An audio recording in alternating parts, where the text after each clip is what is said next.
오래전에 이집트 남부 지역에 있는 아스완댐 근처를 찾아간 적이 있었습니다. 그 아스완댐은 수단, 북수단과 이집트와 이제 이렇게 경계에 있는데 굉장히 큰 댐이랍니다. 그래서 그 댐이 만들어지면서 그 지역에 이상기후가 돼가지고 기후가 확 바뀔 정도로 하여튼 굉장히 큰 댐이에요. 근데 이 댐을 방문할 때 날씨가 좀 싹 더워서 물어봤어요. 오늘 얼마나 덥냐고, 몇 도 나가냐 했더니 52도랍니다. 여러분 놀래도 아니에요. 52도, 하여튼 우리는 30몇 도만 나가도 활동할 때예요. 근데 52도래요. 긴 팔을 탁 입고 완전 군장하고 그런다는데 혹 햇볕이 딱 뜬 데는 이 물집이 생겨가지고 우들투들투들 정도로 뜨거워요. 중동 날씨가 그래요. 그래서 이 중동 지역에서는 한낮에는 모든 생활이 다 올수합니다. 심지어 공무원들도 딱 그 시간은 쉬어요. 근무를 안 해요. 너무 더우니까 뭐 활동한 사람이 없어요. 다 오침하든지 뭐 이럴 정도예요.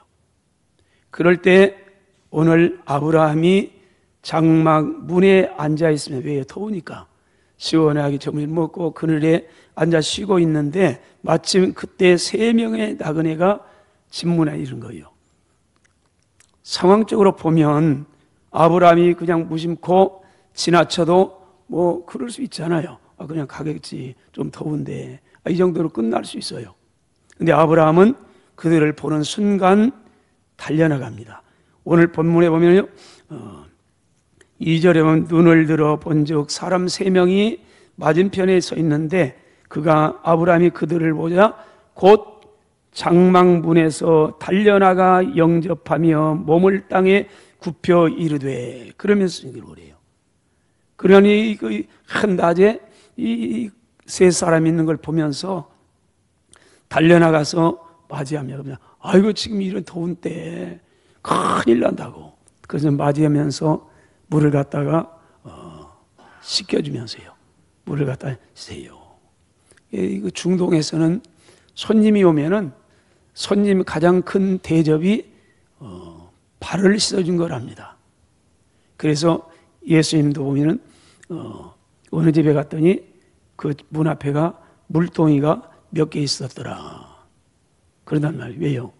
왜요? 들어오고 나가면은 이 물을 이 발을 씻어야 하니까. 우리처럼 이렇게 막 지금 구두 신고 먼지도 없고 그러면 아니지만 거기는 먼지도 많고요. 샌달이고. 그럼 밖에 나갔다 오면 다시 씻어야 해요. 손님이 오면은 이 발이 더러워지니까 씻어줘요. 근데 일반적으로는 종을 통해 씻어줘요. 그러나 최고로 환대하는 입장에서는 주인이에요. 주인이. 아브라함이 오늘 물을 갖다 주면서 아주 극진히 이 떡을 만들고 또 살찐 송아지를 잡아 아주 극진히 대접을 합니다. 그리고 아브라함은 오늘 본문에 큰 복을 받습니다.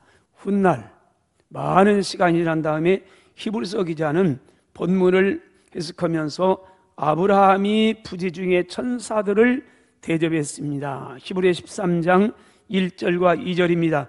여러분 형제 사랑하기를 계속하세요. 손님 대접하기를 잊지 마세요. 그러면서 모델됩니다. 이로써 부지 중에 알지 못하고 천사들을 대접한 사람들이 있었습니다.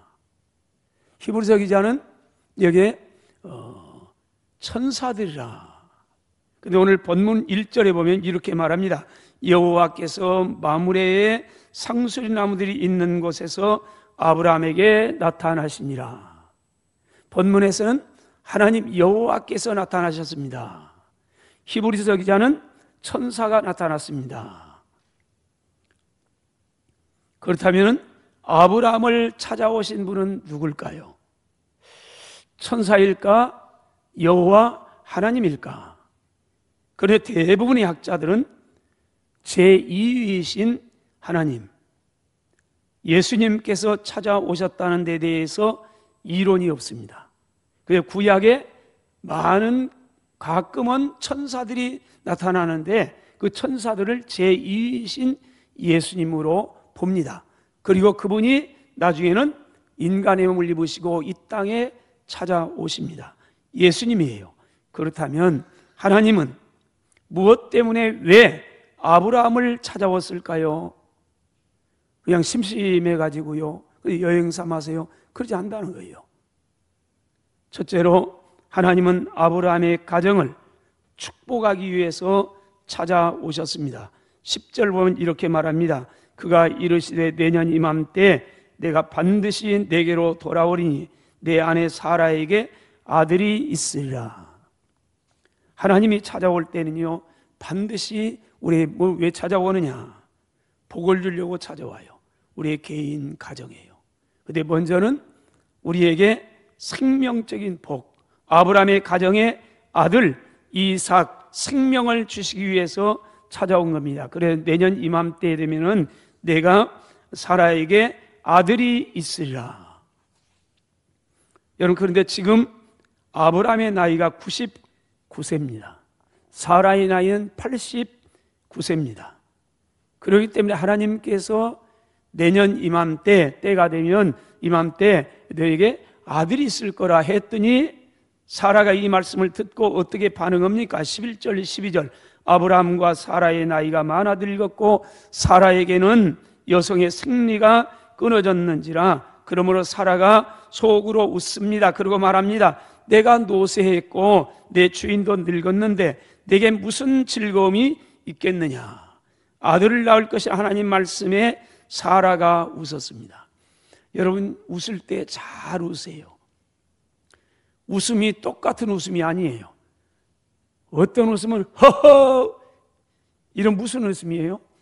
하여튼 달라요. 비웃는 웃음도 있어요. 비소요. 어떤 웃음은 하여튼 걸걸걸거리 관우 장비가 오는 웃음이에요. 이런 웃음을 박장대소라고 그래요. 근데 이쁘게 웃어요. 미소라고 그래요. 여러분, 웃음이 다 달라요. 그럼 이 사라가 웃는 웃음은 뭘까요? 아이고 참, 내 나이가 몇인데 사랑하기 좋을 만한데 이 어이없는 웃음이지 않아요? 아니, 남편이 99살이에요. 자신이 89세예요. 근데 갑자기 남자들이 3명 찾아오더니 한 남자는 내년 이맘때 내가 다시 올 텐데 그때 네에 아들이 있을 거라. 그러니 도대체 아무리 믿음의 조상인 아브라함도 사라도 믿어지질 않는 거예요. 그래서 웃어요. 이 웃음은 어이없는 웃음일 겁니다.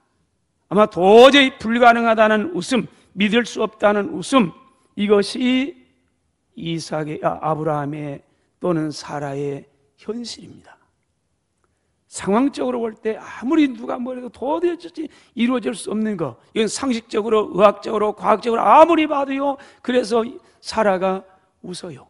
어이없는 웃음을 웃습니다. 그때 하나님께서 뭐라고 말합니까? 14절 여호와께 능하지 못할 일이 있겠느냐? 기한이 이를 때 내가 네게로 돌아오리니 사라의 아들이 있으라. 전능하신 하나님이 한다면 하는 거지 왜 못한다고 하느냐? 믿으라는 겁니다. 믿음 없는 사라를 책망합니다. 그러면서 거듭거듭 기한이 이를 때 때가 오면 내년 이맘때 사라에게 아들이 있으리라. 여러분, 생명의 주님이 찾아오셔서 역사하면요, 고목에도 꽃이 피고 열매가 얼마든지 맺을 수 있습니다. 그 이유는 하나님은 전능하기 때문에 그렇습니다. 그분이 역사하면 못할 일이 없습니다. 상황이 아무리 아브라함의 나이가 99세가 아니라 990세가 됐어도 하나님이 하면은 하는 겁니다. 우리 민수기서 17장에 보면요, 레위 자손에 고라가 있습니다. 근데 이 고라가 굉장히 똑똑한 사람 같아요. 고라가 많은 사람들을 귀합했습니다. 그래가지고 모세와 아론을 향하여 반기를 들었습니다. 어쩌면 굉장히 타당한 반기입니다. 그 이유는 모세와 아론과 미리암과 전설에 가면 훌과 이게 다 형제예요. 우리가 아는 것처럼 모세와 아론이 형이에요. 3살 더 먹었어요. 모세는 아우예요. 그런데 그 위에 누이인 미리암은 그보다 좀 더 먹었어요. 그런데 훌을 많은 학자들은 훌이 누구일까? 그러면서 그 훌은 어쩌면은 미리암의 남편일 거라. 그렇다면 모세에게 있어서는 매형이에요. 근데 이 세 사람이 어떤 사람이에요? 이스라엘의 모든 걸 다 해먹어요. 모세는 정치적인 지도자예요, 이스라엘에. 아론은 영적인 지도자, 제사장이에요. 미리암은 여인들에서 최고의 영향력 있는 여성이에요. 만일에 학자들이 말이 맞다면은 훌은 미리암의 남편이에요. 근데 이 네 사람이 모든 걸 다 해먹는 거예요, 이스라엘 백성들.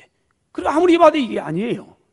그래서 고라가 뜻있는 사람들을 모아서요, 때를 이루었어요. 찾아가서 말합니다. 야, 너희만 제사장 민족이냐? 나도 내윈이다. 나도 너희만 내윈이지 하지 않느냐? 그런데 왜 제사장이 너희만 되느냐? 우리는 될 수 없느냐? 답이 없어요. 답이요. 왜? 하나님이 세상을 세웠거든요. 모세가 해결책으로 이스라엘 12지파 족장들께 전 모읍니다. 그리고 당시 그러면 하나님께 물어봅시다. 그래서 그 족장들에게 다 지팡이를 가지고 오랍니다. 다 지도자들은 지팡이를 가지고 있어요. 그 지팡이에다 각 지파에 다 썼어요. 새겼어요. 그 글을 새기고 그 12개의 지팡이를 갖다가 장막 안에 하나님 앞에 두었습니다. 이튿날입니다. 8절에 이렇게 말합니다. 이튿날, 하루가 지났습니다. 하룻밤이 지났습니다. 이튿날 모세가 증거의 장막에 들어가 본즉 레위 집을 위하여 낸 아론의 지팡이에 움이 돋고 순이 나고 꽃이 피고 살구 열매가 열렸더라. 하룻밤 사이에, 여러분 아무리 날씨가 더워도 하룻밤 사이에 뭐 움이 돋아가지고 또 순이 나고 꽃이 피고 살구 열매가 맺혀요. 근데 이 살구 열매는 사실은 살구가 아니고 아몬드입니다. 왜 우리는 번역을 살구로 했을까? 제일 먼저 핀다는 거죠. 봄이 올 때 매화꽃이 먼저 피었다. 기후가 이상해서 요즘에는 좀 철이 없습니다만은 하여튼 이런 문제예요.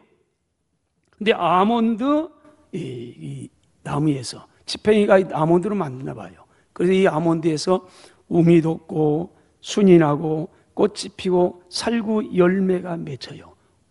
여러분, 생명의 하나님이, 전능의 하나님이 함께하면 아론의 지팡이에도 꽃이 피고요, 움이 돋고요, 살구가 열매가 맺어요. 마른 지팡이에서 얼마든지 열매가 열려요. 아이고, 마른 지팡이에서 열매 열더니 아이고 어떻게 그려? 불신앙입니다. 하나님이 하면 오늘 또 얼마든지 생명 역사를 이뤄갑니다. 여러분, 주님의 역사, 생명 역사예요. 그분이 가는 곳마다요. 여러분,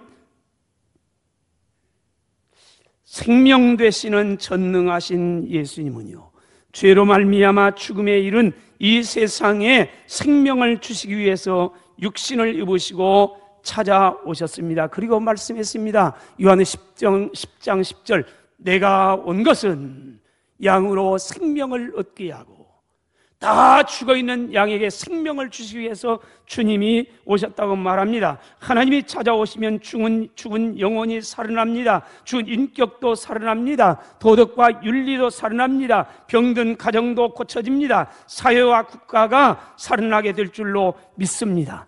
22절, 25절 볼까요? 사라가 속으로 웃고 이르되 내가 노쇠했고 내 주인도 늙었는데 내게 무슨 즐거움이 있겠느냐. 사라에게 즐거움이 없었나 봐요. 그 다음이요, 여호와께서 아브라함이 말합니다. 사라가 왜 웃느냐.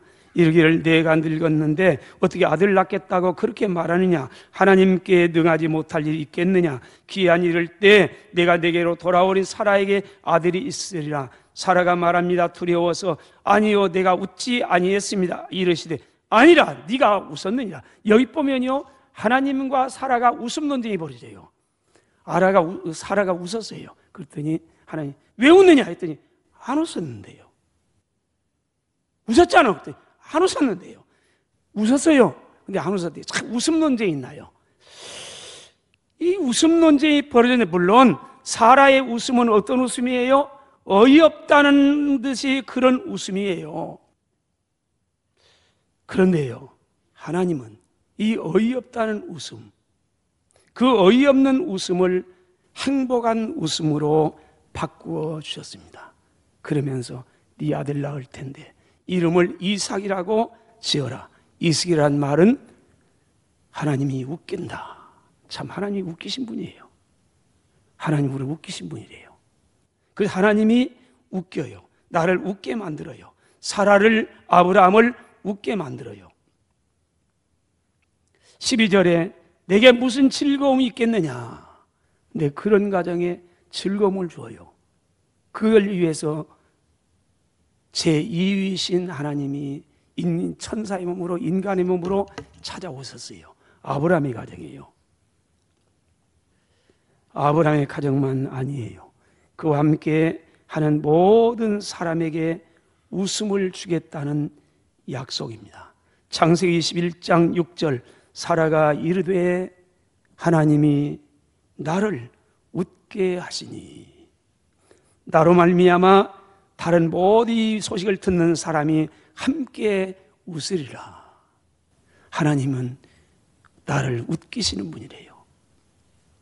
시편 30편 11절, 주께서 나의 슬픔이 변하여 내게 춤이 되게 하셨습니다. 내 베옷을 벗기고 기쁨으로 띠를 띄우셨습니다.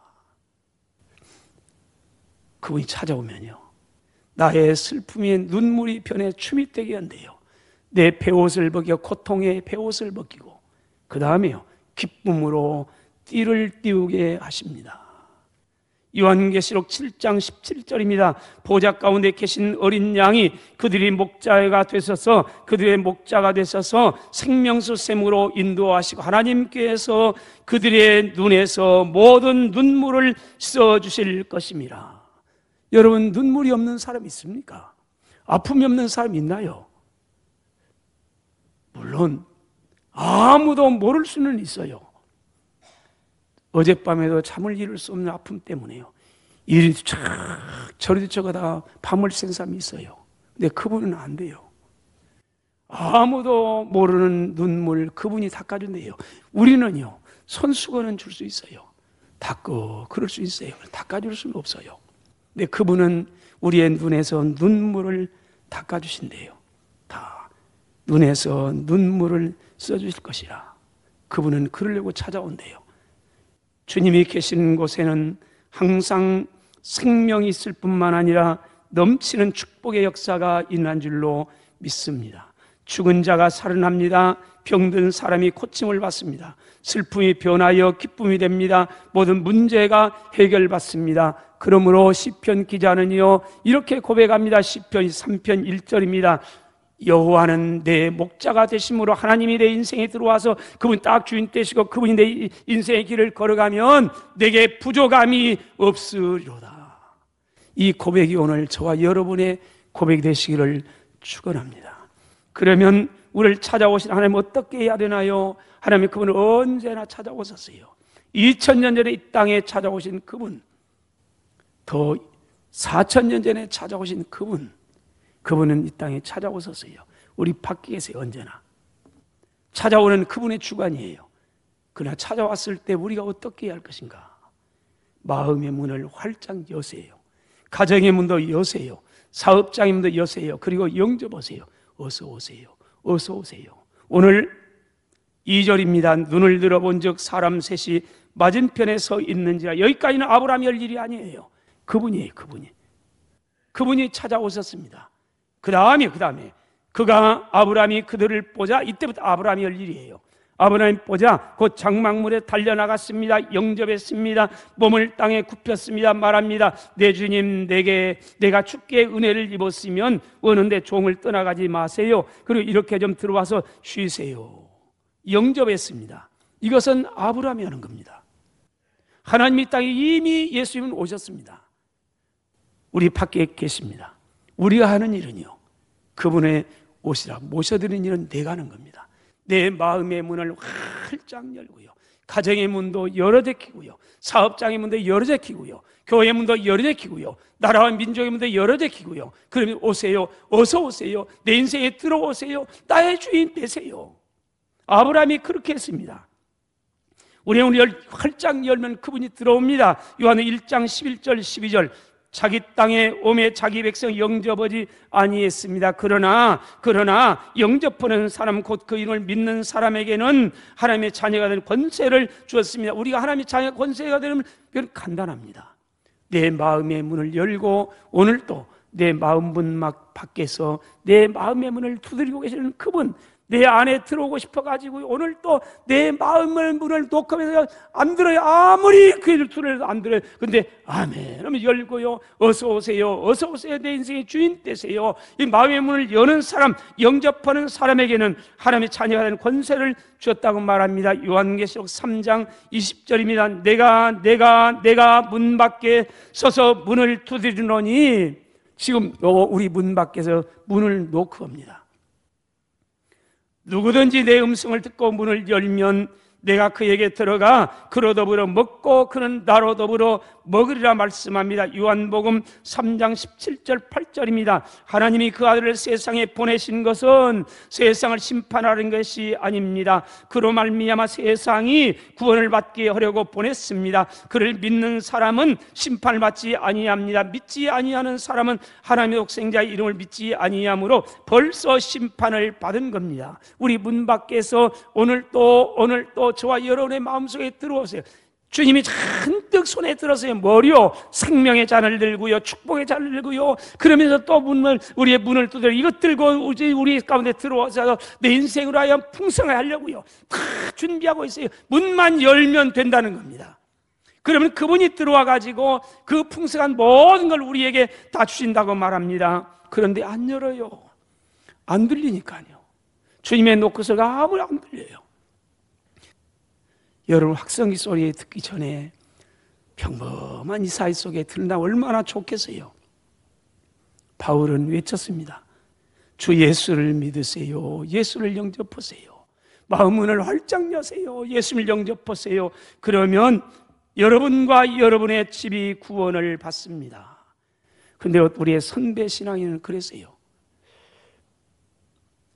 때로는 주님 마음 문 밖에 있대요. 그래서 이런 고백을 합니다. 주 예수 대문 밖에 그다려 서 있습니다. 그러나 단단히 잠가두니, 내 마음의 문을 잠가둬요. 주님은 놓고 하는 내가 안에서 문을 쫙 걸어 잠가요. 못 들어와. 아무도 못 들어와. 내 성에는 내가 할 거요. 그러면 못 들은데요. 그래서 문 밖에 서 계세요. 단단히 잠가두니 못 들어오시네. 나 주를 믿노라고 그 이름 부릅니다. 그러나 어쩜 저와 여러분들도 모릅니다. 오늘 나 주님을 믿노라고 그 이름을 부릅니다. 그러나 문 밖에 세워두니 주님은 여전히 내 인생의 문 밖에. 그래서 우리 인생이 힘들고, 그 인생에 참 예수 믿는 건 십자가지만 고생이요, 탄식하면서요. 왜요? 밖에 있으니까요. 그래서 시인은 나 주를 믿노라고 그 이름을 부릅니다. 그러나 문 밖에 세워두면 참 부끄러움이 아니고 참 나의 수치입니다. 이 아픔이 때로는 우리에게도 있습니다. 어쩌면 주님이 안 들어오세요. 못 들어와요. 내가 꽉 닫아놔요. 이거 푸세요. 주님이 우리에게 찾아온 건요, 생명을 주고 더 풍성히 주기 위해서입니다. 하나님께 저와 여러분을 찾아오실 때 기쁨으로 영접하세요. 환영하세요. 모셔드리세요. 생명 역사가 일어날 겁니다. 구원의 역사가 일어날 겁니다. 풍성한 역사가 일어날 겁니다. 놀라운 축복의 역사가, 꿈 같은 기적의 역사가 우리의 생애 가운데 일어날 줄로 믿습니다.